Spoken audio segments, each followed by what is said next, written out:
Hi there, I'm your host, John Ivison. I'm joined as usual by Marcella Munro of Macmillan Vantage and Andrew Balfour of Rubicon Strategies. Greetings, friends. I'm braving the elements for perhaps the last time out here in my log cabin in the Gatineau Hills.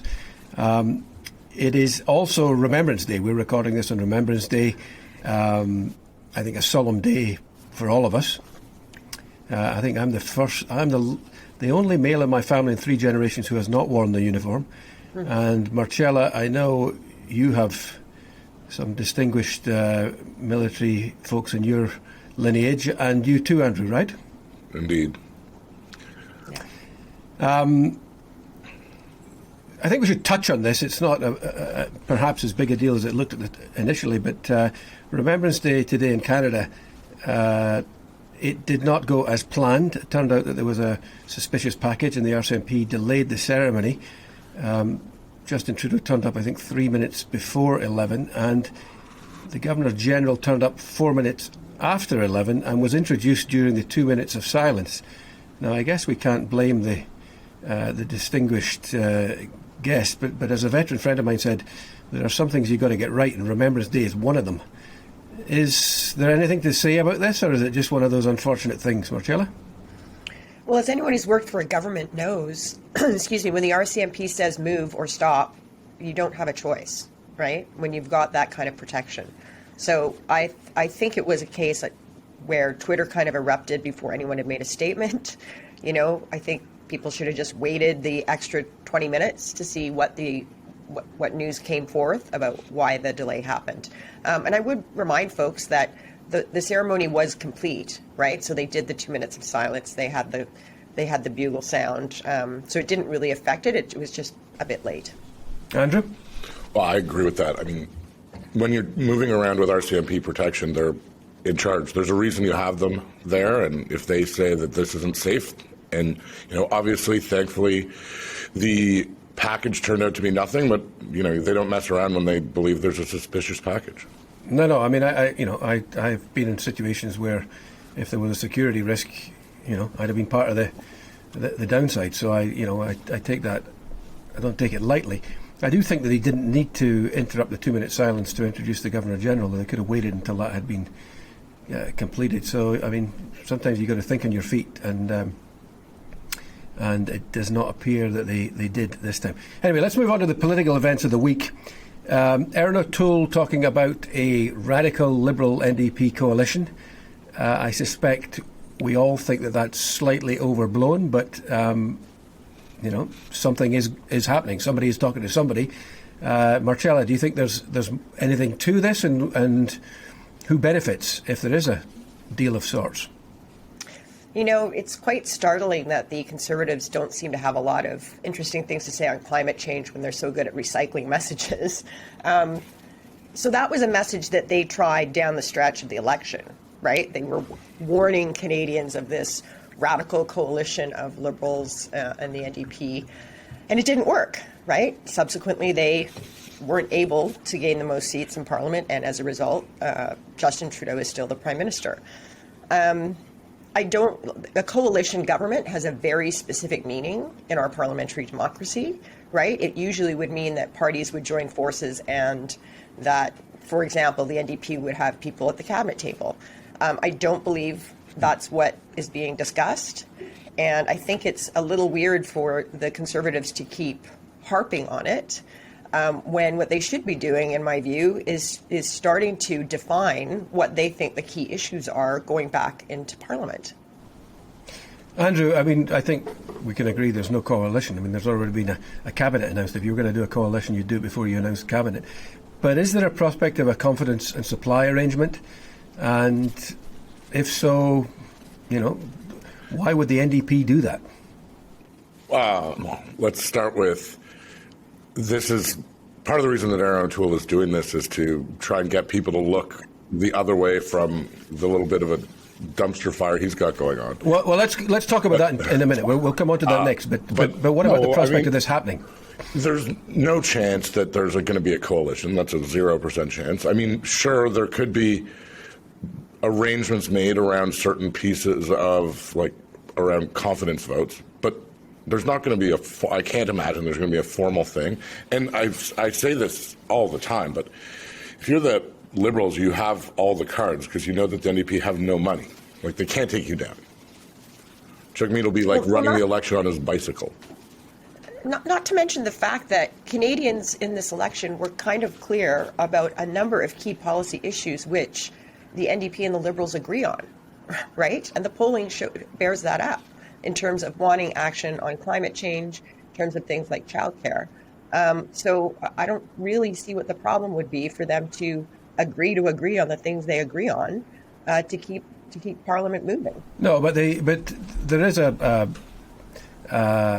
if the NDP were to agree to sort of look the other way and wave through legislation, I think it does erode their integrity and their independence.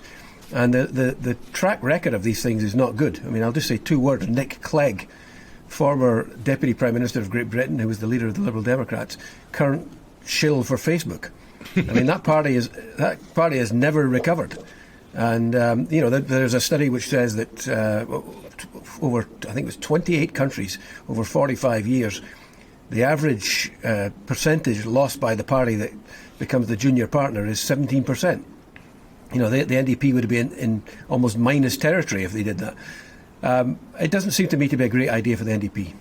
Well, it's that point made. I mean, a New Democrat might look and say another two words, Andrew Weaver in British Columbia, which, they did have a pretty detailed agreement and did Greens no good in BC in the subsequent election. Right. I guess where I'm coming at it from, though, is as someone who likes a lot of those progressive policies, I just want to make sure that we get them done before another election's called.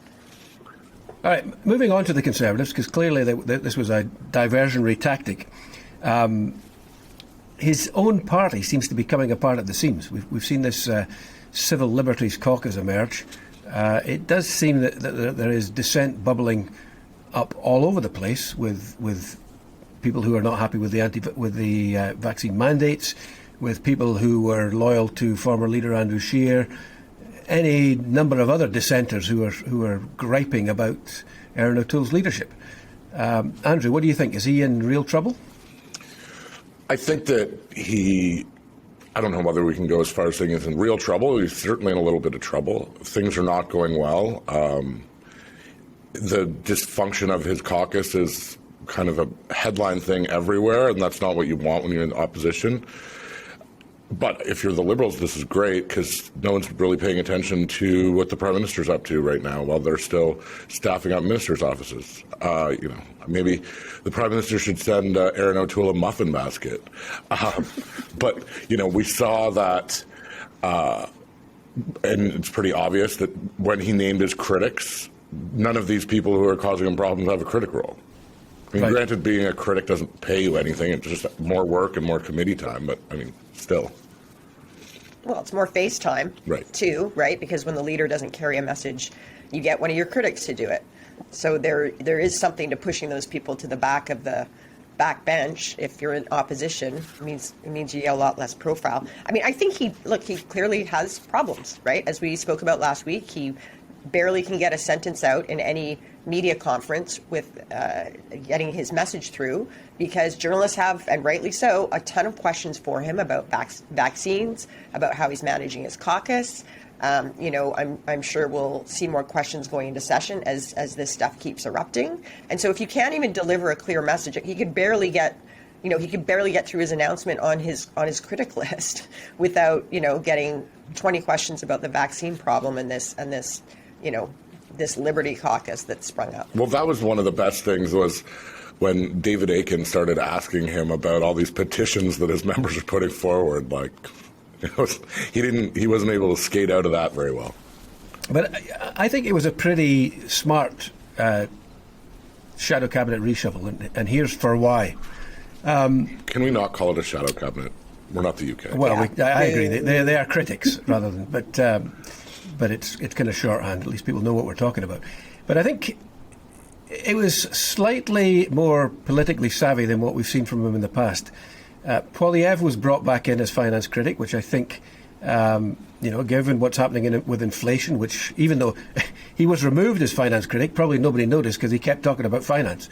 But he is a good performer in the House. He will get under people's skins in the House. And if you're in the opposition, you want to do that. You're the official opposition for a reason, to oppose.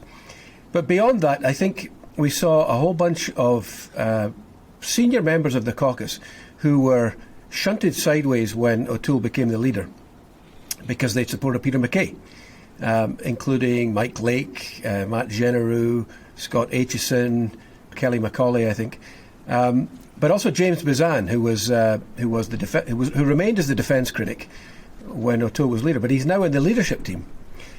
All these guys are now back. I think that will buy him a little bit of loyalty, as is Alain Reyes, who was the Quebec lieutenant under Scheer and who was part of Scheer's leadership team, again shunted sideways, now brought back. And I think there was a feeling that the Conservative caucus used to police itself.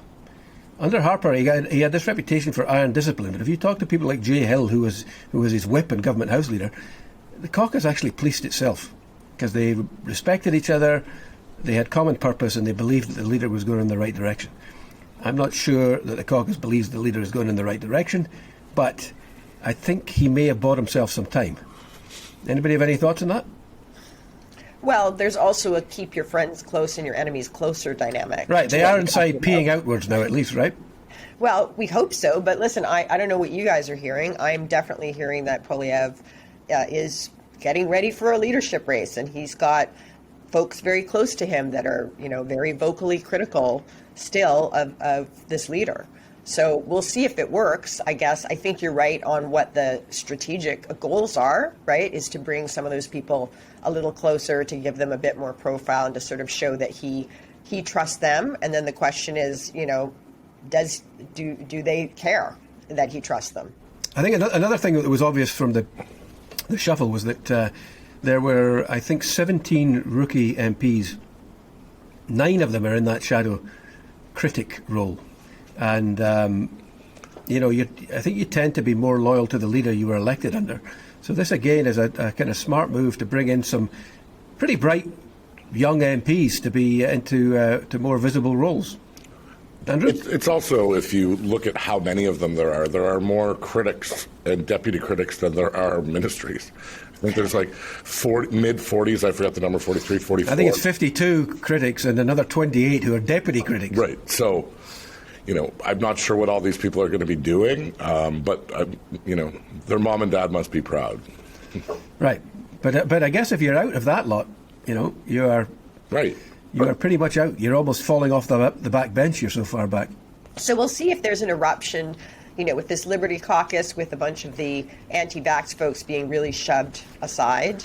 Is there a possibility that this Conservative caucus kind of splits, that there's an actual splinter group that kind of decides to leave the big tent? I mean, that would be kind of disastrous, I think, for O'Toole. But we'll wait and see, right? I guess we don't know until this all shakes out. Well, I guess the good news for him is that there's not likely to be an election for 3 years. Right. But can he last 3 years? Well, that is the question. I think this does buy him some time, so I guess we'll see. All right, we're going to wrap it up there. Nice to chat to you all, and we'll speak again next week. Take care. Bye, guys. Bye.